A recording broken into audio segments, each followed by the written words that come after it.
ಇವತ್ತಿನ ನ್ಯೂಸನ್ನು ನೀವು ನೋಡಲೇಬೇಕು. ಯಾಕಂದರೆ ಈ ರೀತಿ ಮೇಲಿಂದ ಮೇಲೆ ಯುವಕರು ಸಾಯ್ತಾ ಇದ್ದಾರಲ್ಲ, ಯುವತಿಯರು ಸಾಯ್ತಾ ಇದ್ದಾರಲ್ಲ, ಚಿಕ್ಕ ಚಿಕ್ಕ ವಯಸ್ಸಿಗೆ ಈ ಹಾರ್ಟ್ ಅಟ್ಯಾಕ್ಗಳಾಗ್ತಾ ಇದ್ದಾವಲ್ಲ, ಯಾವ ಕಾರಣದಿಂದ?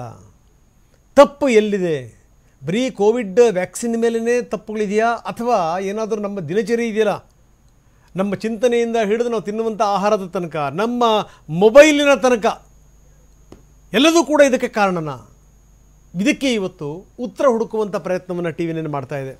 ಹೀಗೆ ಹಾಸನದಲ್ಲಿ ಈ ತಿಂಗಳಲ್ಲೇ ಅಷ್ಟೊಂದು ಯುವಕರು ಸತ್ತಿರೋದು ನಾವು ನೋಡ್ತಾ ಇದ್ದೀವಿ. ಎಂತೆಂಥ ಕೇಸ್ಗಳನ್ನು, ಯಾವ ಕಾರಣದಿಂದ ಹಾರ್ಟ್ ಅಟ್ಯಾಕ್ಗಳಾಗ್ತಾ ಇದೆ. ಇದಕ್ಕೆ ಸಂಬಂಧಪಟ್ಟಂಗೆ ಮಾತಾಡಲಿಕ್ಕೆ ಡಾಕ್ಟರ್ ಮಂಜುನಾಥ್ ನಮ್ಮ ಜೊತೆಗೆ ಜಾಯ್ನ್ ಆಗ್ತಾ ಇದ್ದಾರೆ. ಡಾಕ್ಟರ್ ಮಂಜುನಾಥ್ ಜಯದೇವ ಆಸ್ಪತ್ರೆಯ ನಿರ್ದೇಶಕರಾಗಿ ಸೇವೆ ಸಲ್ಲಿಸಿರುವಂಥವರು, ಜೊತೆಗೆ MP ಕೂಡ ಹೌದು. ಗಿರೀಶ್ ನವಸುಂಡಿ ಕೂಡ ನಮ್ಮ ಜೊತೆಗೆ ಜಾಯ್ನ್ ಆಗ್ತಾರೆ. ಅವರು ಅಪೋಲೋ ಆಸ್ಪತ್ರೆಯ ಹೃದ್ರೋಗ ತಜ್ಞರು. ಇಬ್ಬರ ಜೊತೆ ನಾನು ಚರ್ಚೆ ಮಾಡ್ತೀನಿ. ಜೊತೆಗೆ ಈ ಚಿಕ್ಕ ವಯಸ್ಸಿನಲ್ಲೇ ಮಕ್ಕಳು ಸತ್ತು ಹೋಗ್ಬಿಡ್ತಾವಲ್ಲ, ಆ ಮನೆಯ ಸ್ಥಿತಿಗತಿಗಳು ಯಾವ ರೀತಿ ಇರ್ತವೆ. ಹಾಸನಿಂದ ಒಂದು ಏನು ತನ್ನ ಕರುಳ ಕುಡಿಯನ್ನು ಕಳ್ಕೊಂಡಿದ್ದಾರಲ್ಲ, ಅವರು ನಮ್ಮೊಂದಿಗೆ ನೇರ ಸಂಪರ್ಕಕ್ಕೆ ಬರ್ತಾರೆ, ಮಾತಾಡ್ತಾರೆ. ಬಹಳಷ್ಟು ಸಂಗತಿಗಳಿದೆ ಮಾತಾಡುವಂಥದ್ದು. ಇನ್ನು ಹಾಸನದಲ್ಲಿ ನಾವು ತೋರಿಸ್ತಾ ಇದ್ದೀವಿ, ದಾಖಲೆ ಪ್ರಮಾಣದಲ್ಲಿ ಯುವಕರು ಸಾಯ್ತಾ ಇದ್ದಾರೆ. ಇವತ್ತು ಮತ್ತೊಂದು ಬಲಿಯಾಗಿದೆ. ಗೋವಿಂದ ಅನ್ನುವಂಥ ವ್ಯಕ್ತಿ ಆಟೋ ಚಾಲಕ, ಆಟೋ ಓಡಿಸ್ತಿರುವಂಥ ಸಂದರ್ಭದಲ್ಲೇ ಆತನಿಗೆ ನೋವು ಕಾಣಿಸ್ಕೊಳ್ತು. ಹಾಸನದ ಸಿದ್ದೇಶ್ವರ ನಗರದ ನಿವಾಸಿ ಗೋವಿಂದ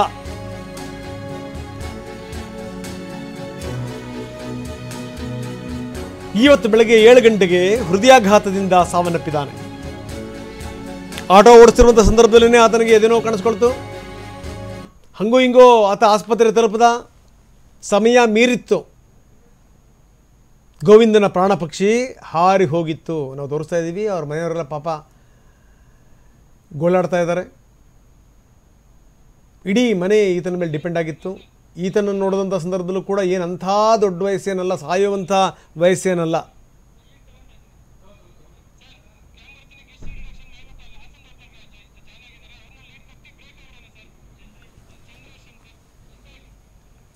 ಇದು ಸಂಗತಿ. ಯಾಕೆ ಯುವತಿಯರು ಸಾಯ್ತಾ ಇದ್ದಾರೆ? ಕಾರಣ ಏನು?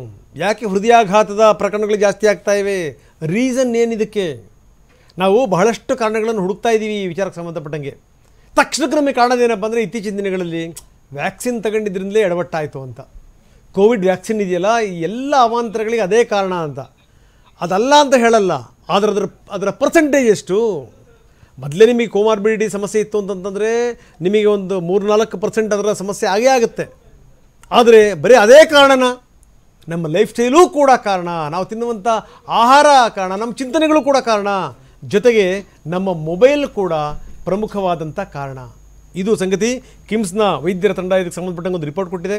ಇದ್ರ ಬಗ್ಗೆ ಮಾತಾಡೋಣ. ಡಾಕ್ಟರ್ ಮಂಜುನಾಥ್ ನಮ್ಮ ಜೊತೆಗೆ ಜಾಯ್ನ್ ಆಗ್ತಾ ಇದ್ದಾರೆ.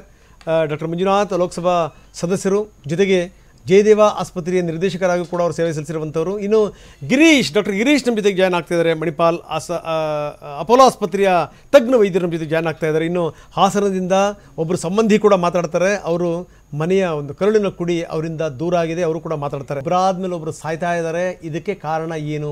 ಚಿಕ್ಕ ವಯಸ್ಸಿಗೆ ಈ ರೀತಿ ಸಾವು ಬರುತ್ತೆ ಅಂತಂದರೆ ಸಾವಿಗೆ ಕಾರಣ ಏನು? ತಜ್ಞರು ಇದಕ್ಕೆ ಸಂಬಂಧಪಟ್ಟಂಗೆ ತಲೆ ಕೆಡಿಸ್ಕೊಂಡಿದ್ದಾರೆ. ಕಿಮ್ಸ್ ವೈದ್ಯರು ಇದಕ್ಕೆ ಸಂಬಂಧಪಟ್ಟ ಒಂದು ರಿಪೋರ್ಟನ್ನು ಕೂಡ ಕೊಟ್ಟಿದ್ದಾರೆ. ಇದ್ರ ಬಗ್ಗೆ ಮಾತಾಡೋಣ. ಡಾಕ್ಟರ್ ಮಂಜುನಾಥ್ ನಮ್ಮ ಜೊತೆಗಿದ್ದಾರೆ. ಮಂಜುನಾಥ್ ಲೋಕಸಭಾ ಸದಸ್ಯರು, ಜೊತೆಗೆ ಜಯದೇವ ಆಸ್ಪತ್ರೆಯ ನಿರ್ದೇಶಕರಾಗೂ ಕೂಡ ಸೇವೆ ಸಲ್ಲಿಸಿರುವಂಥವರು.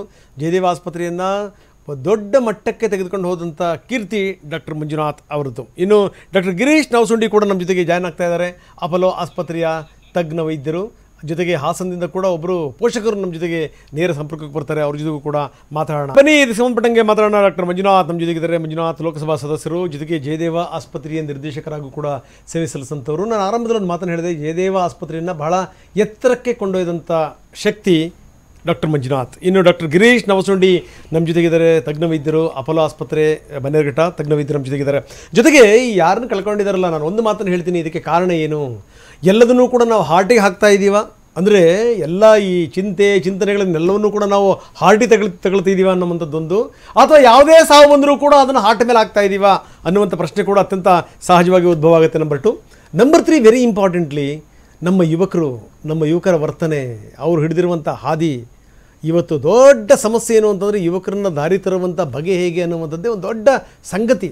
ಮೈ ಬಗ್ಗಲ್ಲ, ಕೆಲಸ ಕಾರ್ಯಗಳು ಆಗಲ್ಲ, ಜೊತೆಗೇನು ಅಂತಂದರೆ ಹೃದಯ ಒಂದು ಲೆಕ್ಕದಲ್ಲಿ ದುರ್ಬಲ ಆಗ್ತಾ ಇದೆ ಅವ್ರದ್ದು. ಸಣ್ಣ ಸಣ್ಣ ಸಂಗತಿಗಳಿಗೆ ವಿಪರೀತವಾದಂಥ ಸ್ಟ್ರೆಸ್ ಮಾಡ್ಕೊಳ್ಳೋದು, ಜೊತೆಗೆ ಸೋಲು ಗೆಲುವುಗಳನ್ನು ಹೆಂಗೆ ಅದನ್ನು ಸ್ವೀಕಾರ ಮಾಡಬೇಕು ಅಂತ ಗೊತ್ತಿಲ್ಲದಿರುವಂಥ ಮನಸ್ಥಿತಿ, ತಿನ್ನುವಂಥ ಆಹಾರ, ಆ ಕುಡಿಯೋ ರೀತಿ ನೀತಿಗಳು, ಸ್ಮೋಕಿಂಗು, ಎರಡಾ ಸಂಗತಿಗಳು, ಇವೆಲ್ಲವೂ ಕೂಡ ಇದಕ್ಕೆ ಕಾರಣನ ಚರ್ಚೆ ಮಾಡೋಣ. ಎಳೆಯ ಹೃದಯಕ್ಕೆ ಏನಾಗಿದೆ? ನಾನು ಅದಕ್ಕಿಂತ ಮೊದಲು ಇವತ್ತು ಈ ಬೇರೆ ಬೇರೆ ಆ್ಯಂಗಲ್ಗಳ ಬಗ್ಗೆ ನಾವು ಚರ್ಚೆ ಮಾಡಬೇಕು ಅಂತ ನಾವು ಕೂಡ ತೋರಿಸ್ತಾ ಇದ್ದೀವಿ. ಈ ರೀತಿ ದಾಖಲೆ ಪ್ರಮಾಣದಲ್ಲಿ ಯುವಕರು ಸಾಯ್ತಾ ಇದ್ದಾರೆ, ಕಾರಣ ಏನು ಅಂತ ನೋಡಿ. ಕೆಲವೊಂದು ಇನ್ಸಿಡೆಂಟ್ಗಳನ್ನು ನಾನು ನಿಮ್ಮ ಗಮನಕ್ಕೆ ತರ್ತೀನಿ. ಏನು ಅಂದರೆ, ಒಬ್ಬ ಹುಡುಗ ಕುಣಿತಾ ಇರ್ತಾನೆ, ಅವನು ಆರಾಮ ಫ್ರೆಂಡ್ಸ್ ಜೊತೆ ಡ್ಯಾನ್ಸ್ ಮಾಡ್ತಾ ಇರ್ತಾನೆ, ಇದ್ದಕ್ಕಿದ್ದಂಗೆ ಅವನಿಗೆ ಎದೆನೋ ಬರುತ್ತೆ, ದಬ್ಬಂತ ಬೀಳ್ತಾನೆ, ಅವನ ಪ್ರಾಣ ಪಕ್ಷಿ ಹಾರು ಹೋಗಿರುತ್ತೆ. ಅದೇ ರೀತಿ ಮದುವೆ ನಡೀತಾ ಇರುತ್ತೆ, ಹುಡುಗ ದೇವರೇ ಅಂತ ತಾಳಿ ಕಟ್ತಾನೆ, ಕಟ್ಟಿ ಕೆಲವೇ ಕ್ಷಣ ಕುಸಿದು ಬೀಳ್ತಾನೆ, ಸತ್ತು ಹೋಗ್ತಾನೆ. ಈ ರೀತಿ ಕುಣಿತಾ ಡ್ಯಾನ್ಸ್ ಮಾಡ್ತಾ ಸಂತೋಷ ಸಂಭ್ರಮದಲ್ಲಿದ್ದಂಥ ಸಂದರ್ಭದಲ್ಲಿ ಸತ್ತಿರುವಂಥವ್ರು ಅದೆಷ್ಟು ಜನ. ಇತ್ತೀಚಿನ ದಿನಗಳಲ್ಲಂತೂ ವಿಪರೀತ ಜಾಸ್ತಿ ಆಗಿಬಿಟ್ಟಿದೆ. ಇದು ಒಂದು ಸೀನ್. ಇದು ಇನ್ನೊಂದು ತೋರಿಸ್ತೀನಿ ನಾನು. ಯುವಕರು ಎಷ್ಟರ ಮಟ್ಟಿಗೆ ಅವರ ಕುಣಿದು ಕುಪ್ಪಳಿಸ್ತಾರೆ, ಅವರ ಆಹಾರ ವಿಹಾರ ಎಷ್ಟರ ಮಟ್ಟಿಗೆ ಕೆಟ್ಟು ಹೋಗಿದೆ, ಎಕ್ಕುಟ್ಕೊಂಡು ಹೋಗಿದೆ ಅನ್ನಲಿಕ್ಕೊಂದು ಬೆಸ್ಟ್ ಎಕ್ಸಾಂಪಲ್ ಇದು. ಇವತ್ತು ಮನುಷ್ಯ ನಾವು ಹೆಂಗೆ ಅಂತಂದರೆ ನಾವು ಬದುಕಿರೋದೇ ತಿನ್ನೋಕ್ಕೆ ಅನ್ನೋ ರೀತಿಯಲ್ಲಿ ತಿಂತಾ ಇದ್ದಾರೆ. ವಿಪರೀತವಾದಂಥ ಮಾಂಸಾಹಾರ ಸೇವನೆ, ಕುಡಿತ, ಮದ್ಯಪಾನ, ಚಟ, ವಿಪರೀತವಾಗಿ ಸ್ಮೋಕ್ ಮಾಡೋದು, ಡ್ರಗ್ಸಿಗೆ ಬರೋದು. ಮೊನ್ನೆ ಒಂದು ಸಂಗತಿ ಹೇಳ್ತೀನಿ ನಿಮಗೆ. ಈ ಕಪ್ ಗೆದ್ಕೊಂಬಂದ್ರಲ್ಲ, 11 ಜನರು ಹೆಣ ಎತ್ತಿಬಿಟ್ರಲ್ಲ, ಆ ಸಂದರ್ಭದಲ್ಲಿ ಒಂದು ಘಟನೆ. ಕಪ್ ಗೆದ್ದಿದ್ದಾರೆ, ಪೊಲೀಸರ ಎದುರುಗಡೆಗೆ ಯುವಕರು ಮಾಡ್ತಿದ್ದಂಥ ಹುಚ್ಚಾಟಗಳಿದೆಯಲ್ಲ, ಅದು ಕೇವಲ ಎಣ್ಣೆಗಣ್ಣೆ ಹೊಡೆದ್ರೆ ಮಾಡುವಂಥ ಹುಚ್ಚಾಟ ಅಲ್ಲ, ಅದು ಅದಕ್ಕೆ ಮೀರಿದ್ದು. ಅದನ್ನ ಅರ್ಥ ಮಾಡ್ಕೊಳ್ಳಿ ನೀವು. Don't care. ಇವತ್ತು ತಂದೆ ತಾಯಿಗಳಿಗೆ ಮಕ್ಕಳನ್ನು ಯಾವ ರೀತಿ ಇಡಬೇಕಪ್ಪ ಇವ್ರನ್ನ ಅನ್ನೋದ್ರ ಬಗ್ಗೆ ದೊಡ್ಡ ಚಿಂತೆ ಆಗಿದೆ. ಕಾರಣ ಏನು? ಇದೆಲ್ಲದರ ಜೊತೆಗೆ ಸಂಗತಿಗಳು ಹಲವಾರು ಬಾರಿ ಡಾಕ್ಟರ್ ಮಂಜುನಾಥ್ ಅವರು ಇದ್ರ ಬಗ್ಗೆ ಚರ್ಚೆ ಮಾಡಿದ್ದಾರೆ. ಈ ನಾವೇನು ವ್ಯಾಕ್ಸಿನೇಷನ್ ತಗೊಂಡ್ವಿ, ನಾವು ವ್ಯಾಕ್ಸಿನೇಷನ್ ಏನಾಯಿತು, ವ್ಯಾಕ್ಸಿನ್ ತಗೊಂಡ್ವಿ, ಅದು ಕೂಡ ಏನಾದರೂ ಕಾರಣ ಇರ್ಬೋದಾ? ಕೋವಿಡ್ನ ವ್ಯಾಕ್ಸಿನ್ ತೆಗೆದುಕೊಂಡ್ರೆ, ಯಾಕಂದರೆ ಬಹಳಷ್ಟು ಜನ ಅದ್ರ ಮೇಲೆ ಹಾಕ್ತಾ ಇದ್ದಾರೆ. ಅದು ಕೂಡ ಜೊತೆಗೆ ಬೇರೆ ಬೇರೆ ರೋಗಗಳೂ ಕೂಡ ಅವು ಹಾರ್ಟ್ ಅಟ್ಯಾಕ್ ಮುಖಾಂತರ ಪರ್ಯಾವಸನ ಆಗ್ತಾವ. ಅದು ಕೂಡ ವೆರಿ ಇಂಪಾರ್ಟೆಂಟ್. ನಮ್ಮ ಓವರಾಲ್ ಬದಲಾವಣೆ ಇವತ್ತು ಆಗಬೇಕು, ಅದಕ್ಕೊಂದು ದೊಡ್ಡ ಸಂದೇಶ ಹೋಗಬೇಕು. ಅದಕ್ಕೋಸ್ಕರ ನಾವು ಈ ಕಾರ್ಯಕ್ರಮನ ಮಾಡ್ತಾ ಇದ್ದೀವಿ. ಡಾಕ್ಟರ್ ಮಂಜುನಾಥ್ ಜಿ, ಕಾರ್ಯಕ್ರಮಕ್ಕೆ ತಮಗೆ ಸ್ವಾಗತ. ಗಿರೀಶ್ ನವಸುಂಡಿ, ತಜ್ಞ ವೈದ್ಯರ ನಮ್ಮ ಜೊತೆಗಿದ್ದಾರೆ. ಡಾಕ್ಟರ್ ಗಿರೀಶ್, ತಮಗೂ ಕೂಡ ಕಾರ್ಯಕ್ರಮಕ್ಕೆ ಸ್ವಾಗತ. Thank you very much. ನೀವು ಒಂದು ಕಾನ್ಫರೆನ್ಸನ್ನು ಕ್ಯಾನ್ಸಲ್ ಮಾಡ್ಕೊಂಡು ಇಲ್ಲಿ ಬಂದಿದ್ದೀರಿ, ಅದು ಚೆನ್ನೈನಲ್ಲಿ ಇದ್ದಿದ್ದು. Thank you very much sir. Doctor Manjunath sir, ನಾವು ಹೇಳ್ತಾ ಇದ್ವಿ, ಯಾಕೆ ಯುವಕರು ಸಾಯ್ತಾ ಇದ್ದಾರೆ, ಅದರಲ್ಲೂ ಹಾರ್ಟ್ ಅಟ್ಯಾಕ್ ವಿಪರೀತ ಪ್ರಮಾಣದಲ್ಲಿ ಆಗ್ತಾ ಇದೆ, ಕಾರಣ ಏನು ಸರ್?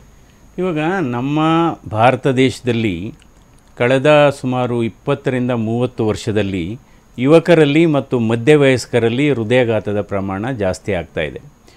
ನಾವು ಇದರಲ್ಲಿ ಒಂದು ಅಧ್ಯಯನನೂ ಕೂಡ ಮಾಡಿದ್ವಿ.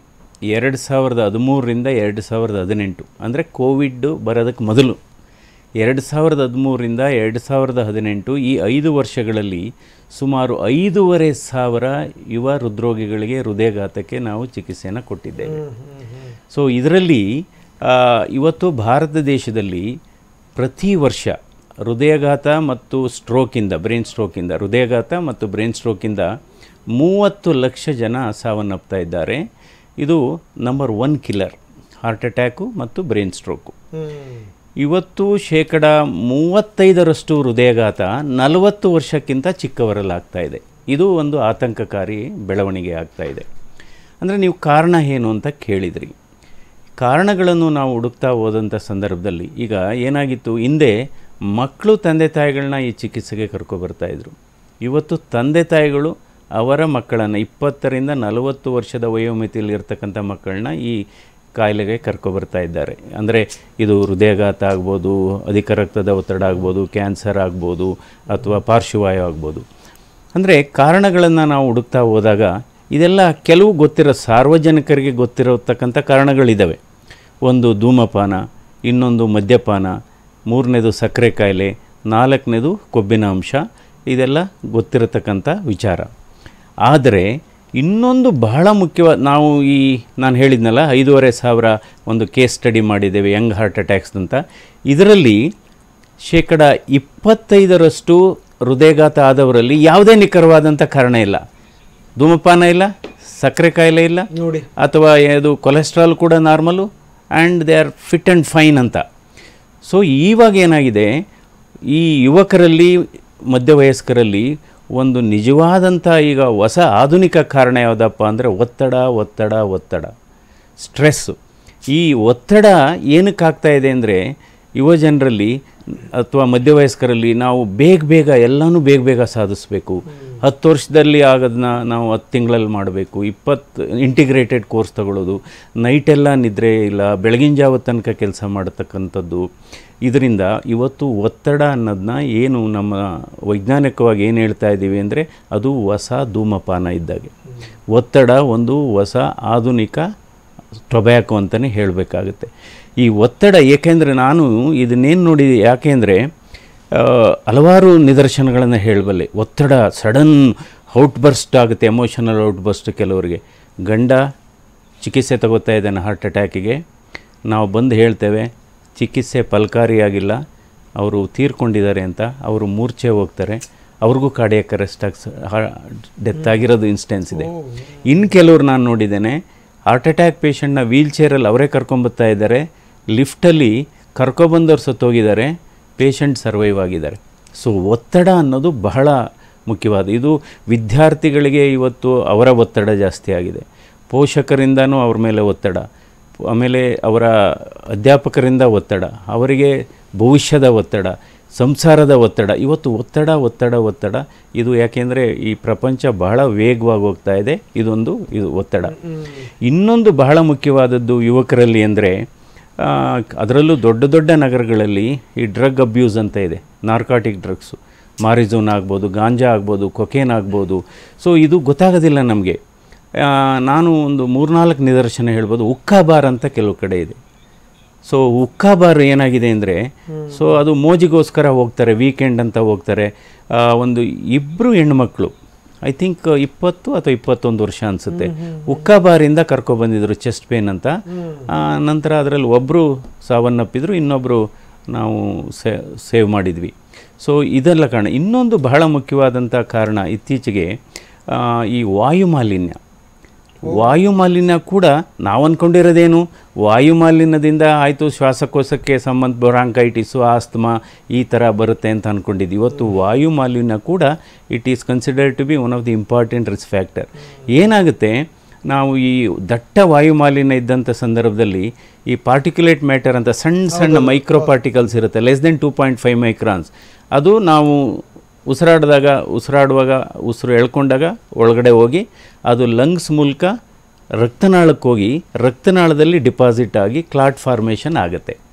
ಸೊ ಇದನ್ನು ನಾನು ಯಾಕೆ 2013, 2018 ಅಂತ ಯಾಕೆ ಹೇಳಿದೆ ಅಂದರೆ, ಕೋವಿಡ್ಗೆ ಮೊದಲೇ ನಮ್ಮ ಭಾರತ ದೇಶದಲ್ಲಿ ಈ ಹೃದಯಾಘಾತ ಚಿಕ್ಕ ವಯಸ್ಸರಲ್ಲಿ ಆಗ್ತಾಯಿದೆ. ನೀವು ಹೇಳಿದರೆ ವ್ಯಾಕ್ಸಿನಿಂದ ಏನಾದರೂ ಆಗ್ತಾ ಇದೆಯಾ ಹಾಗೆ ಹೀಗೆ ಅಂತ. ವ್ಯಾಕ್ಸಿನಿಂದ ನಮ್ಮ ಅಧ್ಯಯನದ ಪ್ರಕಾರ ಅಥವಾ ನಮ್ಮ ಅಂತಾರಾಷ್ಟ್ರೀಯ ಅಧ್ಯಯನಗಳೇನಾಗಿದೆ, ಪ್ರತಿ 10 ಲಕ್ಷ ಜನರಿಗೆ ವ್ಯಾಕ್ಸಿನ್ ತಗೊಂಡವ್ರೆ 5 ಜನರಿಗೆ ವ್ಯಾಕ್ಸಿನಿಂದ ಹಾರ್ಟ್ ಅಟ್ಯಾಕ್ ಆಗ್ಬೋದು. ಆದರೆ ಇದರ ಎಫೆಕ್ಟು 6ರಿಂದ 9 ತಿಂಗಳಷ್ಟೇ. ಈಗ ನಾವೆಲ್ಲ ವ್ಯಾಕ್ಸಿನ್ ತಗೊಂಡು ಮೀರು ಬಂದ್ಬಿಟ್ಟಿದ್ದೀವಿ. ಸೊ ಇದರಿಂದ ಇವೆಲ್ಲ ಕಾರಣಗಳು. ಇನ್ನೊಂದು ಬಹಳ ಮುಖ್ಯವಾದಂಥ ಕಾರಣ ನಮ್ಮ ಅಧ್ಯಯನದಲ್ಲಿ ಈ ಯಂಗ್ ಹಾರ್ಟ್ ಅಟ್ಯಾಕ್ಸ್ ಅಂತ ಇದೆಯಲ್ಲ, ಅವರ ಅನುವಂಶೀಯತೆ. ಏನಾದರೂ ಒಂದು ಕುಟುಂಬದಲ್ಲಿ 50 ವರ್ಷಕ್ಕಿಂತ ಚಿಕ್ಕ ವಯಸ್ಸಿನಲ್ಲಿ ಹೃದಯಾಘಾತ ಆಗಿದ್ದರೆ ಅಂಥ ಕುಟುಂಬ ಸದಸ್ಯರಲ್ಲಿ ಹೃದಯಾಘಾತ ಜಾಸ್ತಿ ಆಗುತ್ತೆ. ಯಾವುದೇ ರಿಸ್ಕ್ ಫ್ಯಾಕ್ಟರ್ ಇಲ್ಲದೆ ಇರ್ಬೋದು. So hereditary factor. ಆಮೇಲೆ ಯಾವ ರಕ್ತನಾಳ ಬ್ಲಾಕೇಜ್ ಆಗಿರುತ್ತೆ ತಂದೆಗೆ, ಮಗನಿಗೂ ಅದೇ ರಕ್ತನಾಳ ಬ್ಲಾಕ್ ಆಗಿರುತ್ತೆ. ನೋಡಿ ಎಂಥ ಇದ್ರ ಬಗ್ಗೆ ಸಾಕಷ್ಟು ಮಾತಾಡೋಣ. ಯಾಕಂದರೆ ಡಾಕ್ಟರ್ ಜಿ ಹೇಳ್ತಾ ಇದ್ರು ವಾಯುಮಾಲಿನ್ಯ ಜೊತೆಗೆ ಈ ಮಾಲಿನ್ಯ ಕೂಡ ಸೇರ್ಕೊಂಡ್ಬಿಡುತ್ತೆ ಸರ್. ಆ ವಾಯು ಜೊತೆಗೆ ಅದೊಂದು ವೆರಿ ಇಂಪಾರ್ಟೆಂಟ್. ಜೊತೆಗೆ ಏನು ಅಂದರೆ ಮನಸ್ಸಿನ ಮಾಲಿನ್ಯ ಇದೆಯಲ್ಲ ಸರ್, ವಿಪರೀತ ಸ್ಟ್ರೆಸ್ ತಗೊಳ್ಳೋದು, ನೆಗೆಟಿವ್ ಯೋಚನೆ ಮಾಡೋದು. ಮನೆ ಕಟ್ಟಬೇಕಾದ್ರೆ ವಾಸ್ತು ಕೇಳ್ತೀವಿ ಅಲ್ವಾ, ಮನೆಯ ವಾಸ್ತುಗಿಂತ ಮನಸ್ಸಿನ ವಾಸ್ತು ಬಹಳ ಮುಖ್ಯ. ಎಂಥ ಮಾತು ಹೇಳಿದ್ರಿ ಡಾಕ್ಟರ್, ಫ್ಯಾಂಟಾಸ್ಟಿಕ್. ಡಾಕ್ಟರ್ ಗಿರೀಶ್ ತಮ್ಮ ಸರ್ದು ಏನಂತೀರಿ ಸರ್? ಭಾಳ ಇಂಪಾರ್ಟೆಂಟ್. ಐ ಥಿಂಕ್ ಈಗ ನಾವು ಸೈನ್ಸ್ ಅನ್ನೋದನ್ನು ದೈನಂದಿನ ಜೀವನದಲ್ಲಿ ಅಳವಡಿಸ್ಕೋಬೇಕು. ಜನ ತಮ್ಮ ಕೂದಲು ಎಷ್ಟು ಚೆನ್ನಾಗಿದೆ, ಮುಖ ಚರ್ಮ ಎಷ್ಟು ಚೆನ್ನಾಗಿ ಕಾಣುತ್ತೆ ಅನ್ನೋದಕ್ಕಿಂತ ಒಳಗಡೆನ ಅಂಗಾಂಶಗಳು ಎಷ್ಟು ಚೆನ್ನಾಗಿದೆ ಅನ್ನೋದನ್ನು ತಿಳ್ಕೋಬೇಕು. ಒಂದು ಹಾರ್ಟು, ಕಿಡ್ನಿ, ಮೆದುಳು ಚೆನ್ನಾಗಿದ್ದರೆ ಜನ ಎಷ್ಟು ಖರ್ಚು ಮಾಡ್ತಾರೆ ಸಮಯ, ದುಡ್ಡು ಬರೀ ಕೂದಲು ಮುಖ ನೋಡ್ಕೊಳ್ಳೋದಕ್ಕೆ. ಎರಡನೇದಾಗಿ ನಾವು ಸೌತ್ ಈಸ್ಟ್ ಏಷ್ಯನ್ಸ್ ಅಂತ ಹೇಳ್ತೀವಿ. ಭಾರತ ದೇಶನೂ ಸೌತ್ ಈಸ್ಟ್ ಏಷ್ಯಲ್ಲೇ ಬರುತ್ತೆ. ಜೆನೆಟಿಕಲಿ ಜೀನ್ಸ್ ಪ್ರಕಾರ ಈ ಕಾಕೇಶನ್ಸ್ ವೈಟ್ ಜನಕ್ಕೆ ಕಂಪೇರ್ ಮಾಡಿದ್ರೆ 10 ವರ್ಷ ಮೊದಲೇ ನಮಗೆ ಹಾರ್ಟ್ ಅಟ್ಯಾಕು ಪ್ಯಾರಾಲಿಸಿಸ್ ಆಗುವಂಥ ಜೀನ್ಸ್ ಇದೆ ನಮ್ಮಲ್ಲಿ. ಅದು ನಮ್ಮ ಜೀನ್ಸಿಂದ, ನಮ್ಮ ದೈನಂದಿನ ಜೀವನ ಶೈಲಿ ಆ ಥರ ಇರೋದ್ರಿಂದ. ಮೂರನೇದು ನಮ್ಮ ಆಹಾರ ಪದ್ಧತಿ. ಅದಲ್ಲದೆ ಈಗಿನ ಯಂಗ್ಸ್ಟರ್ಸ್ಗೆ ಏನಾಗಿದೆ, ಸರ್ ಹೇಳ್ತಿದ್ರು, ಒಂದು ಪರ್ಪಸ್ ಬ್ಯಾಲೆನ್ಸ್ ಅನ್ನೋದಿಲ್ಲ ಲೈಫಲ್ಲಿ. ಅಂದರೆ ಯಾವುದೇ ಒಂದು ಸರಿಯಾದ ಡಿಸಿಪ್ಲಿನಿಂದ ಮಾಡಿರುವಂಥ ಜೀವನದಲ್ಲಿ ಈ ಆಕ್ಸಿಡೆಂಟ್ಸ್, ಹೆಲ್ತ್ ಆಕ್ಸಿಡೆಂಟ್ ಅನ್ನೋದು ರಿಯಾಲಿಟಿ. ನಾವು ಬರೀ ಬೈಕ್ ಓಡಿಸ್ಬೇಕಾದ್ರೆ, ಕಾರ್ ಓಡಿಸ್ಬೇಕಾದ್ರೆ ಆಕ್ಸಿಡೆಂಟ್ ಆಗಲ್ಲ. ನಮ್ಮ ನಡೀತಿರೋ ಜೀವನದಲ್ಲಿ ಹಾರ್ಟ್ ಅಟ್ಯಾಕ್ ಆಗೋಕ್ಕೆ ಮೇನ್ ಕಾರಣ ಅಂದರೆ ನಾವು ಬೇಜವಾಬ್ದಾರಿಯಿಂದ ಪ್ರತಿದಿನ ಕಳೆಯೋದು. ಏನು ಆಹಾರ ಸೇವನೆ ಮಾಡ್ತಿದ್ದೀವಿ, ವಾಯು ಮಾಲಿನ್ಯ ಅಂದರು, ಅದು ಮೇನ್ಲಿ ಜನ ಸ್ವಂತದಿಂದ ಧೂಮಪಾನ ಮಾಡಿ ಇದು ಮಾಡಿರ್ತಾರೆ. ಮೂರನೇದಾಗಿ ಸ್ಟ್ರೆಸ್ ಅಂದರೆ ನಾನು ಮಾಡುವಂಥ ದೈನಂದಿನ ಕ್ರಿಯೆಗೆ ಏನು ರಿವಾರ್ಡ್ ಬರಬೇಕು. ಅವರು ಯಾವುದೋ ಒಂದು ಕೆಲಸ ಜಾಸ್ತಿ ಸ್ಯಾಲ್ರಿ ಕೊಡುತ್ತೆ ಅಂತ ತಗೊಂಡು ತಮ್ಮ ಆರೋಗ್ಯನ ಬೆಟ್ ಮಾಡಿ ತಮ್ಮ ಆರೋಗ್ಯನೇ ಅವರು ದಾವಿಗಿಡ್ತಾರೆ. ಹಾಗಾಗಿ ಕಳ್ಕೊಳ್ಳೋದು ಏನಂದರೆ ಆರೋಗ್ಯನ ಕಳ್ಕೊಳ್ತಾ ಇದ್ದೀವಿ. ಡಾಕ್ಟರ್ ಹೇಳಿದಂಥ ಒಂದು ಮಾತಿದೆಯಲ್ಲ ಸರ್, ಈ ಚಿಕ್ಕ ವಯಸ್ಸಿನವ್ರನ್ನ ತಂದೆ ತಾಯಿಗಳು ಕರ್ಕೊಂಬರೋದಿದೆಯಲ್ಲ ಆಸ್ಪತ್ರೆಗೆ, ಎಂಥ ಒಂದು ದುರಂತ. ಇದಕ್ಕೆ ಸಂಬಂಧಪಟ್ಟಂಗೆ ಮಾತಾಡ್ತೀನಿ. ಚಂದ್ರೇಶ್ ನಮ್ಮ ಜೊತೆಗಿದ್ದಾರೆ, ಕವನ ಅವರ ಚಿಕ್ಕಪ್ಪ, ಹಾಸನದಿಂದ ನಮ್ಮೊಂದಿಗೆ ಸಂಪರ್ಕದಲ್ಲಿದ್ದಾರೆ. ಚಂದ್ರೇಶ್ ಅವರೇ, ಕವನ ಅವ್ರನ್ನ ಕಳ್ಕೊಂಡಿದ್ದೀರಿ ನೀವು. ಯಾಕಂದರೆ ಈ ಕಳ್ಕೊಂಡಿರೋರಿಗೆ ಮಾತ್ರ ಅದರ ಬೇಸರ, ಅದರ ದುಃಖ ಗೊತ್ತಿರುತ್ತೆ ಸರ್. ಆದರೆ ಯಾಕೆ ಇಷ್ಟು ಚಿಕ್ಕ ವಯಸ್ಸಲ್ಲಿ ಮಕ್ಕಳುಗಳು ಸಾಯ್ತಾ ಇವೆ, ಅದ್ರ ಬಗ್ಗೆ ನಾವು ಚರ್ಚೆ ಮಾಡ್ತಾ ಇದ್ದೀವಿ. ಡಾಕ್ಟರ್ ಮಂಜುನಾಥ್ ಅವರು ನಮ್ಮ ಜೊತೆಗಿದ್ದಾರೆ, ಡಾಕ್ಟರ್ ಗಿರೀಶ್ ಅವರು ನಮ್ಮ ಜೊತೆಗಿದ್ದಾರೆ. ಕವನ ಅವ್ರಿಗೆ ಏನಾಗಿತ್ತು ಸರ್? ಕವನ ಅವರ ಆರೋಗ್ಯ ಹೇಗಿತ್ತು? ಅವ್ರು ಹೇಳ್ತು ತುಂಬ ಚೆನ್ನಾಗಿತ್ತು. ಎಕ್ಸಾಮ್ ಇತ್ತು, ಎಕ್ಸಾಮಿಗೆ ಓದ್ಕೊಳ್ಳೋಳು. ಹೇಳಿ, ಮಾತಾಡ್ತೋಗಿ ಸರ್. ಒಂದು ಅವತ್ತು ರಜೆ ಇತ್ತು, ಸರ್. ಅವತ್ತು ತಿಂಡಿ ಅವಳ ಬೆಳಗಿನಾಗ ಅವಳ ತಿಂಡಿ ಮಾಡಿದ್ರು. ಮನೆಯವರೆಲ್ಲ ಊಟ ಮಾಡಿ ಸರ್, ಪಾಯಸ ಮಾಡಿದ್ರು ಅವತ್ತು. ಮಕ್ಕಳೆಲ್ಲ ಊಟ ಮಾಡಿವೆ. ನೀರು ತಗೊಬಂದು ಸುಸ್ತಾಗುತ್ತೆ ಅಂತ ಹಂಗೆ ಕುದಂಡಾಳು ಸರ್. ಹಂಗೆ ಎದೆ ನೋವು ಬಂದೈತೆ. ಮತ್ತೆ ಆಸ್ಪತ್ರೆಗೆ ಕಾರಲ್ಲಿ ತಗೊಂಡ್ಬಂದ್ರೆ ಸರ್, ಅರ್ಧದಲ್ಲೇ ಪ್ರಾಣಪಕ್ಷಿ ಆಯ್ತು. ಎಷ್ಟು ವಯಸ್ಸಾಗಿತ್ತು ಕವನ ಅವ್ರಿಗೆ ಚಂದ್ರೇಶ್? ಸರ್ 20 ವರ್ಷ ಸರ್. Final B.Com ಓದ್ತಿದ್ಲು. ಒಬ್ಬಳೆ ಮಗಳು ಸರ್. 2 ಮಕ್ಕಳು. ಅವರಪ್ಪ ಗಾರೆ ಕೆಲಸ ಮಾಡಿ ಚೆನ್ನಾಗಿ ಸಾಕಿದ್ದ. ಅಲ್ಲ, ಏನಾದರೂ ಹಿಂದಿನ ದಿವಸ ಎಲ್ಲ ಮಾತಾಡಿ ಸರ್. ಹೊಲ್ದ ಹತ್ರ ಹೋಗಿ ಜೋಳ ಗಿಡನೆಲ್ಲ ಹಾಕಿಲ್ಲ ಸರ್ ಅವರು. ಹೊಲ್ದ ಹತ್ರ ಕೆಲಸನೆಲ್ಲ ಮಾಡೋದು, ಆಕ್ಟಿವ್ ಆಗಿಲ್ಲ ಸರ್.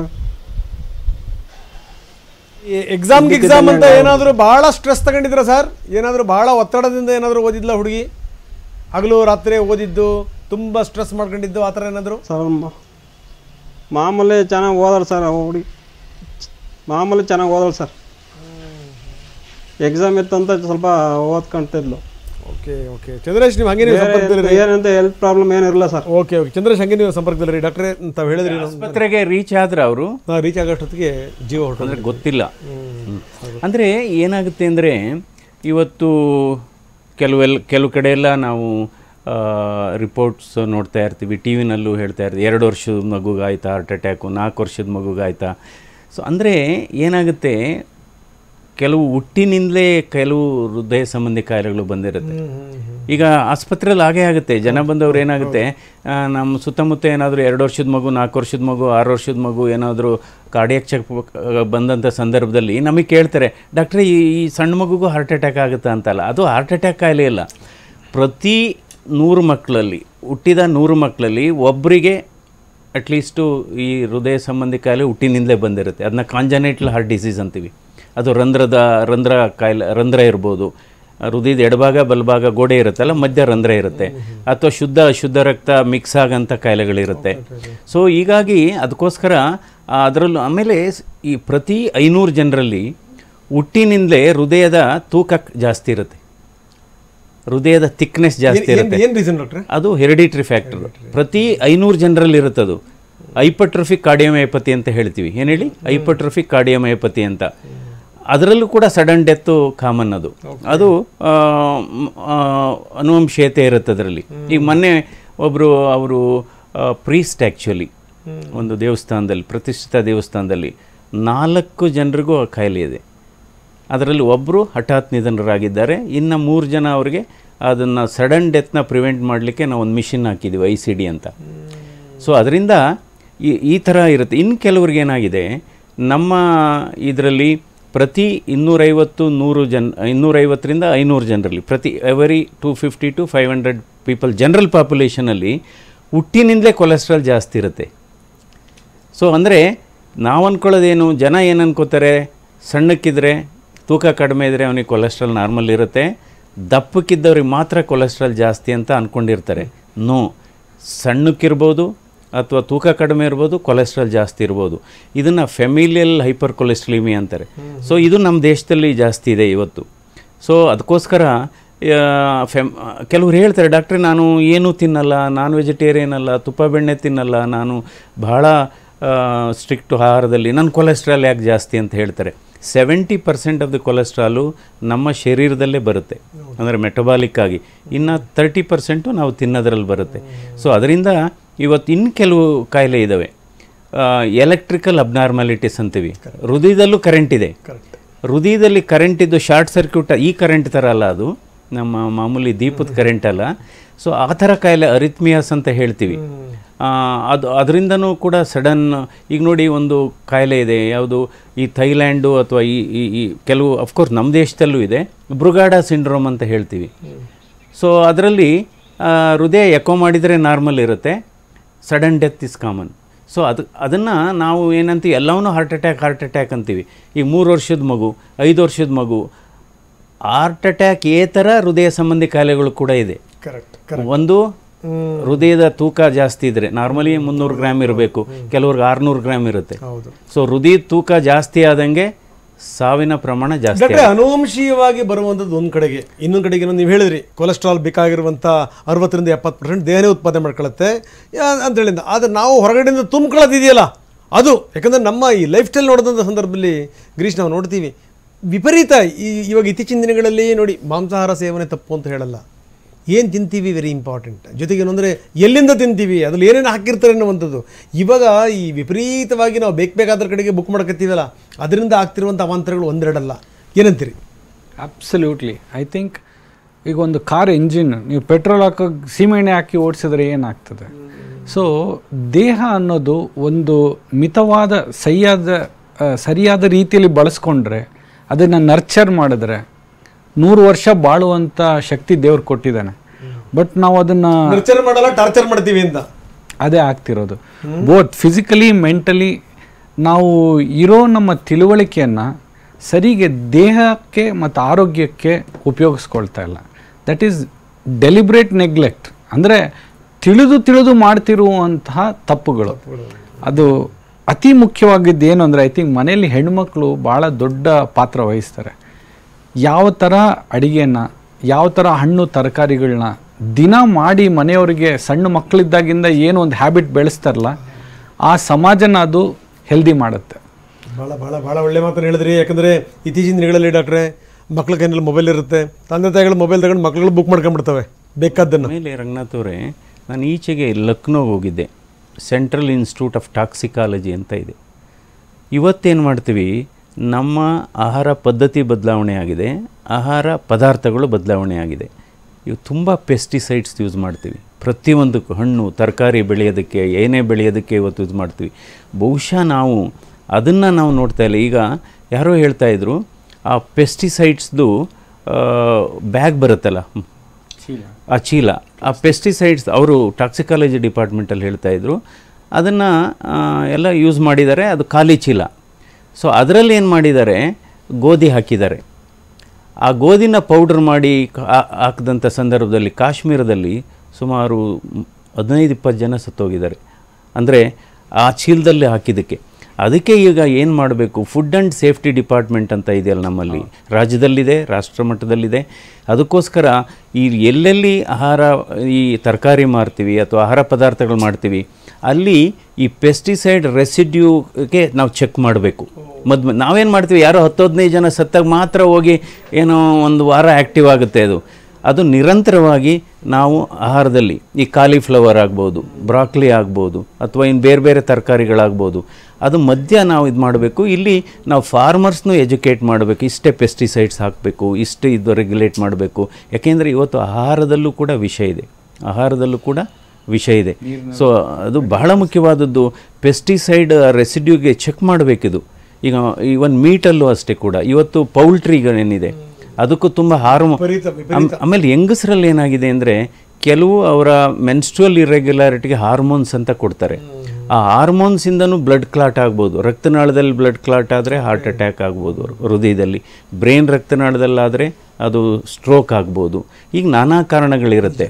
ಬಟ್ ಡೆಫಿನೆಟಾಗಿ ಬಹಳ ಮುಖ್ಯವಾದದ್ದು ಇವತ್ತು ಜನರಲ್ಲಿ ಸಂತೃಪ್ತಿ ಇಲ್ಲ, ಜನರಲ್ಲಿ ಸಂತೋಷ ಇಲ್ಲ. ಸೊ ಇದು ಕೂಡ ಸ್ಟ್ರೆಸ್ಸು ನಾನು ಈಗಾಗಲೇ ಹೇಳಿದೆ. ನಂತರ ಮೆಕ್ಯಾನಿಕಲ್ ಆಗಿದೆ ಲೈಫ್. ಇವತ್ತು ಜನ ಯಂತ್ರಗಳ ರೀತಿಯಲ್ಲಿ ಕೆಲಸ ಮಾಡ್ತಾ ಇದ್ದಾರೆ. ಸಂಬಂಧಗಳು ಕೂಡ ಹಾಳಾಗ್ತಾ ಇದೆ. ಹೌದೌದು.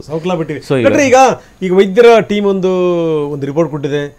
ಅತಿಯಾದಂಥ ಮೊಬೈಲ್ ಬಳಕೆ ಮತ್ತು ಅತಿಯಾದಂಥ ಕುರುಕುಲು ತಿಂಡಿ ಇಂಥವೆಲ್ಲ ಇದೆಯಲ್ಲ, ಏನು ಮಾತಿದ್ದರೆ ಪಿಜ್ಜಾ ಬರ್ಗರ್ ಡಾಕ್ಟರ್ ಜಿ, ಮಾತಿದ್ದರೆ ಫ್ರೆಂಚ್ ಫ್ರೈಸ್, ಆಮೇಲೆ ಕೋಕ್ ಕುಡಿಯೋದು, ಈ ವಿಪರೀತವಾಗಿ ಈ ರೀತಿ ಸೇವನೆಗಳಿದಾವಲ್ಲ, ಸೊ ಇವು ತುಂಬ ಹಾನಿ ಮಾಡ್ತಾ ಇವೆ ಅಂತ. ಯಾಕಂದರೆ ಡಾಕ್ಟ್ರೆ, ತಾವೊಬ್ಬರು MP ಕೂಡ ಹೌದು, ನಾನು ನಿಮಗೊಂದು ಪ್ರಶ್ನೆ ಕೇಳಲೇಬೇಕು.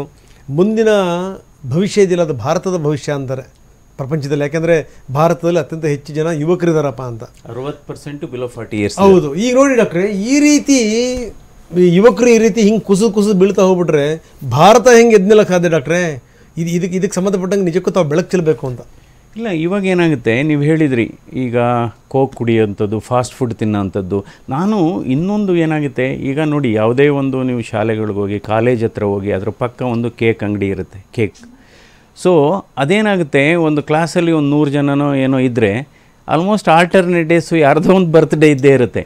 ಸೊ ಅದರಲ್ಲಿ ಫಸ್ಟು ಒಂದು 3 ಇಂಚಸ್ 6 ಇಂಚ್ 3 ಇಂಚಸ್ ಅಂತೂ ಅದರಲ್ಲಿ ಹೆಸರು ಪ್ರಿಂಟ್ ಮಾಡ್ತಾರೆ, ಫೋಟೋ ಪ್ರಿಂಟ್ ಮಾಡ್ತಾರೆ, ಕೆಮಿಕಲ್ಸು, ಅದರಲ್ಲಿ ಪ್ರಿಸರ್ವೇಟಿವ್ಸು, ಇವೆಲ್ಲ harmful to the body. So ಇದನ್ನು ರೆಗ್ಯುಲೇಟ್ ಮಾಡಬೇಕಾಗುತ್ತೆ. Food and safety department. ಈಗ ನಾವು ಹೆಲ್ತ್ ಫಾರ್ ಆಲ್ ಅಂತೀವಲ್ಲ, ಬರೀ ಆಸ್ಪತ್ರೆಗಳಿಂದನೇ ಹೆಲ್ತ್ ಫಾರ್ ಆಲ್ ಕೊಡೋಕ್ಕಾಗೋದಿಲ್ಲ ನೋಡಿ. ಕ್ಲೀನ್ ವಾಟರ್ ಕೊಡಬೇಕು, ಕ್ಲೀನ್ ಏರ್ ಕೊಡಬೇಕು, ಕ್ಲೀನ್ ಫುಡ್ ಕೊಡಬೇಕು, ಆಮೇಲೆ ಕ್ಲೀನ್ ಮನಸ್ಸಿರಬೇಕು. ಓಕೆ. ಡಾಕ್ಟರ್ ಗಿರೀಶ್, ಈಗ ಯಾವ್ಯಾವ ರೀತಿಯ ಕ್ರಮಗಳನ್ನು ನಾವು ಅನುಸರಿಸಬೇಕು? ಯಾಕಂದರೆ ಈಗಿನ ಯುವಕರಿಗೆ ಮೈ ಬಗ್ತಾ ಇಲ್ಲ, ಜೊತೆಗೆ ಕನಸುಗಳು ದೊಡ್ಡದು, ಆದರೆ ಆ ಕನಸಿಗೆ ತಕ್ಕಂಗೆ ಏನೋ ಅಂದರೆ ಕೆಲಸ ಕಾರ್ಯಗಳಿದೆಯಲ್ಲ, ಅದಿಲ್ಲ. ತಾವು ಹೇಳಿದ ಪ್ರಕಾರ ಅಂದರೆ ಇರೋ ಡೇಟಾನ ಒಪ್ಕೋಬೇಕು. ಅಂದರೆ 100ರಲ್ಲಿ 30% ಹಾರ್ಟ್ ಅಟ್ಯಾಕ್ಗಳು 40 ವರ್ಷದಿಂದ ಕಡಿಮೆ ಇರೋರಿಗೆ ಆಗ್ತಾ ಇದೆ. ಅದನ್ನು ನಮ್ಮ ಎಲ್ಲ ಯುವಕರು ಒಪ್ಕೋಬೇಕು. ಅದಕ್ಕೋಸ್ಕರ ತಮ್ಮನ್ನು ತಾವು ವಲ್ನರಬಿಲಿಟಿ ಅಂತ ಹೇಳ್ತೀವಿ. ಈಗ ನಾನು ಯಾವುದಾದ್ರೂ ಒಂದು ಬೈಕ್ ಓಡಿಸ್ತೀನಿ ಅಂದರೆ ಆಕ್ಸಿಡೆಂಟ್ ಆಗ್ಬೋದು ಅನ್ನೋ ಇದು ಕಾಷನ್ಗೆ ಒಂದು ಹೆಲ್ಮೆಟ್ ಹಾಕ್ಕೊಳ್ತೀವಿ. ಅದೇ ಥರ ನಾವೆಲ್ಲರೂ ಒಂದು ಪರೀಕ್ಷೆ ಮಾಡಿಸ್ಕೋಬೇಕು. ನಮ್ಮ ಬ್ಲಡ್ ಪ್ರೆಷರ್ ಆಗಲಿ, ಕೊಲೆಸ್ಟ್ರಾಲ್ ಆಗಲಿ, ಶುಗರ್ ಆಗಲಿ, ವರ್ಷಕ್ಕೊಂದು ಸತಿ ನಮ್ಮ ಯುವಕರೆಲ್ಲ ಟೆಸ್ಟ್ ಮಾಡಬೇಕು. ಯಾರು ಹೈ ಇಂಟೆನ್ಸಿಟಿ ಎಕ್ಸಸೈಸ್ ಮಾಡ್ತಾರೆ, ಮ್ಯಾರಥಾನ್ ಓಡೋರಾಗಲಿ, ಜಿಮ್ ಓಡೋರಾಗಲಿ, ಒಂದು ಕಾರ್ಡಿಯಾಕ್ ಟೆಸ್ಟ್ ಅಂತ ಇರುತ್ತೆ, ಸ್ಟ್ರೆಸ್ ಟೆಸ್ಟ್, ಇಕೋ ಕಾರ್ಡಿಯೋಗ್ರಾಮ್, ಒಂದು ಸತಿ ಮಾಡಿ ಹೈ ಇಂಟೆನ್ಸಿಟಿ ಸ್ಟ್ರೆಸ್ ಮಾಡಿ, ಹೌದಪ್ಪ ನಾನು ಅದು ಮಾಡಿದ್ರೆ ತಡ್ಕೊಳ್ಳೋ ಶಕ್ತಿ ನನ್ನ ಹಾರ್ಟ್ಗಿದೆ, ಏನು ರೋಗ ನಾನು ಹುಟ್ಟಿದಾಗಿಂದ ಯಾವುದು ಕಂಜನೈಟ್ಲ್ ಅಂದರೆ ಬೈ ಬರ್ತ್ ಯಾವುದು ರೋಗ ಇಲ್ಲ ಅಂತ ತಿಳ್ಕೊಬೇಕು. 4ನೇದು ಒಂದು ಡಿಸಿಪ್ಲಿನ್ನ ಮೇಂಟೈನ್ ಮಾಡ್ಕೋಬೇಕು. ನನ್ನ ಆರೋಗ್ಯ ಅನ್ನೋದನ್ನು ಅದಕ್ಕಿಂತ ಪ್ರಿಷಿಯಸ್ ಯಾವುದೂ ಇಲ್ಲ, ಬೆಲೆ ಕಟ್ಟದ ಅಂಥದ್ದು. ಅದಕ್ಕೋಸ್ಕರ ನನ್ನ ದೈನಂದಿನ ಚಟುವಟಿಕೆಗಳನ್ನ ಡಿಸಿಪ್ಲಿನಿಂದ ಮೇಂಟೈನ್ ಮಾಡಿ. ಡಾಕ್ಟರ್ ಜಿ ಕೊನೆದಾಗಿ ಏನು ಹೇಳ್ತೀರಿ? ಈಗ ಏನಾಗಿದೆ, ನಮ್ಮ ಆರೋಗ್ಯ ನಮ್ಮ ಕೈಲಿದೆ. ಅಂದರೆ ನಿಮ್ಮ ಪಾರ್ಟ್ನರ್ ಯಾರು, ನಿಮ್ಮ ಕಂಪ್ಯಾನಿಯನ್ ಯಾರು, ನಿಮ್ಮ ಲೈಫ್ ಪಾರ್ಟ್ನರ್ ಯಾರಪ್ಪ ಅಂದರೆ ನಿಮ್ಮ ಶರೀರ, ದೇಹ. ಸೊ ನಿಮ್ಮ ದೇಹನ ಕಾಪಾಡ್ಕೊಳ್ಳೋದು ನಮ್ಮ ಕೈಲಿದೆ, ಅವ್ರವ್ರ ಕೈಲೇ ಇದೆ. ಸೊ ಅಂದರೆ ಅದಕ್ಕೆ ಯುವರ್ ಲೈಫ್ ಪಾರ್ಟ್ನರ್, ಯಾಕೆಂದರೆ ಕೊನೆಯ ತನಕ ಇರುತ್ತೆ. ಈ ಗಂಡನೂ ಇಲ್ಲ, ಈ ನಿಮ್ಮ ಪಾರ್ಟ್ನರ್ ಯಾರು, ಗಂಡನೂ ಇಲ್ಲ, ಹೆಂಡ್ತಿನೂ ಇಲ್ಲ, ಮಕ್ಕಳು ಇಲ್ಲ. ನಿಮ್ಮ ನಿಜವಾದ ಪಾರ್ಟ್ನರು ನಿಮ್ಮ ಶರೀರ, ನಿಮ್ಮ ಆರೋಗ್ಯ. So your health is your investment, your health is your responsibility. ನಿಮ್ಮ ದೇಹದ ನಿಜವಾದ ಅಡ್ರೆಸ್ ಏನಪ್ಪ ಅಂದರೆ your body is your address actually. ಅದಕ್ಕೆ ಈ ಹೃದಯ ಸಂಬಂಧಿ ಕಾಯಿಲೆಗಳನ್ನು ನಾವು ನಿಯಂತ್ರಣದಲ್ಲಿ ಇಟ್ಕೋಬೇಕಾದ್ರೆ, ಹೃದಯಘಾತದ ಇದನ್ನು ನಾವು ಕಡಿಮೆ ಮಾಡ್ಕೋಬೇಕು ರಿಸ್ಕ್ ಅಂದರೆ 5 ಅಂಶವನ್ನು ಆದಷ್ಟು ಕಡಿಮೆ ಇಟ್ಕೋಬೇಕು. ಲೋವರ್ ಇಸ್ ಬೆಟರ್ ಅಂತ. ಯಾವುದು ಇದು 5 ಅಂಶ? ಒಂದು ಬ್ಲಡ್ ಪ್ರೆಷರು, ಇನ್ನೊಂದು ಬ್ಲಡ್ ಶುಗರು, 3ನೇದು ಕೊಲೆಸ್ಟ್ರಾಲು, 4ನೇದು ಶರೀರದ ತೂಕ ಮತ್ತು ಸೊಂಟದ ಸುತ್ತಳತೆ, 5ನೇದು ಅತಿಯಾಸೆ. ಇದು ಬಹಳ ಮುಖ್ಯ.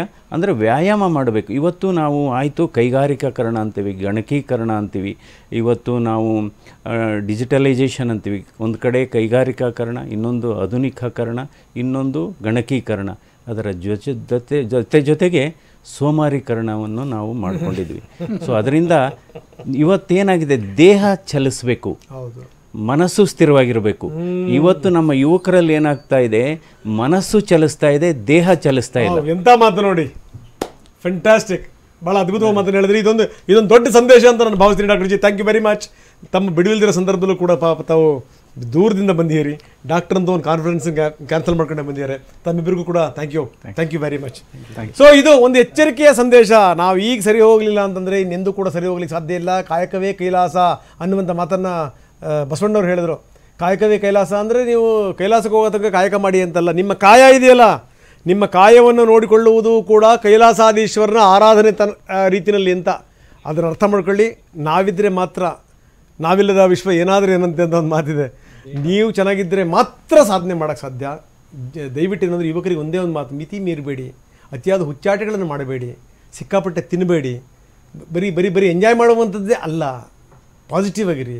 ಜೊತೆಗೆ ಏನಂದ್ರೆ ಸ್ವಲ್ಪ ಮೈ ದಂಡಿಸಿ ಮನಸ್ಸನ್ನು ಕಂಟ್ರೋಲಲ್ಲಿ ಇಟ್ಕೊಳ್ಳಿ. ಖಂಡಿತವಾಗಲೂ ನಿಮಗೆ ಆರೋಗ್ಯ ಇರುತ್ತೆ. ಇಲ್ಲ ಅಂತಂದರೆ ಈ ರೀತಿ ಸಾವುಗಳು ಸಂಭವಿಸ್ತಾನೆ ಇರ್ತವೆ. ಇಂಥ ಸಾವುಗಳಿಂದ ನಾವು ಬಲಿಷ್ಠ ಭಾರತವನ್ನು ನಿರ್ಮಾಣ ಮಾಡಲಿಕ್ಕೆ ಸಾಧ್ಯವೇ ಇಲ್ಲ. ಬಹುಶಃ ಈ ಸಂದೇಶ ರವಾನೆ ಆಗಿದೆ ಅಂತ ಭಾವಿಸ್ತಾ ಈ ಕಾರ್ಯಕ್ರಮವನ್ನು ಮುಗಿಸ್ತಾ ಇದ್ದೀನಿ. ನಿರಂತರ ಸುದ್ದಿಗಾಗಿ ನೋಡ್ತಾ ಇರಿ TV9.